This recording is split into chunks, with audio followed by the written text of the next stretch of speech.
My name is Matt DeLockery, and when I was growing up, I missed out on answers to some serious questions I had. Join me as I seek answers to those questions. Now, what I want to talk to you about today is Christianity and emotional experience. Specifically, do you have to have an emotional experience in order to become a Christian?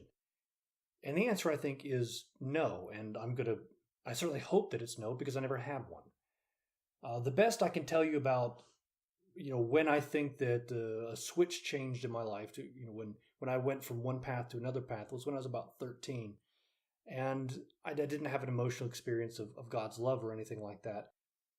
It was just that a thought occurred to me that if Christianity is actually true, then there's nothing more important than this at all or anywhere. It's like, this is it. Like, if this is actually true, then there's nothing more important.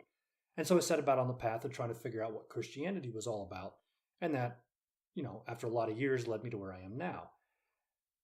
But when I was in high school, I just heard people talking about their emotional experiences, the love they had for Jesus, that they could just feel that he loves them and so on and so forth. And I just felt like I wasn't a Christian because I didn't have any of that. I didn't feel any of that. Yes, I know Jesus loves me, and I do have some emotional experiences today. I'm not a Vulcan. I'm not completely without emotion. Live long and prosper, y'all. But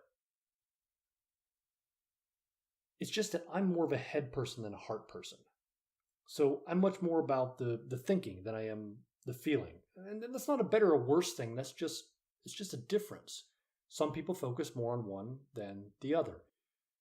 So what I'm trying to say is it's not something that you have to have. You don't have to have an emotional experience to become a Christian. I certainly didn't. But if you are somebody who follows their head more than their heart, perhaps you should, actually do that. Follow your head more than your heart. Don't wait around for a feeling to try to feel whether you think Christianity is true, or wait for some emotional experience, because for you it may not happen. And if you're a head person, then that may not be how God talks to you. Do this. If you tend to use your head mostly, then use your head. Think through it and ask the question, is it true?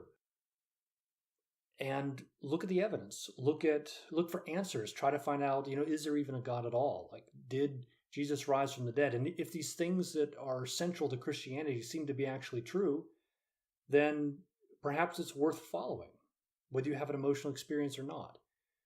So use your head if you're a head person. And if it's true, then it's worth following, whether you have an emotional experience or not.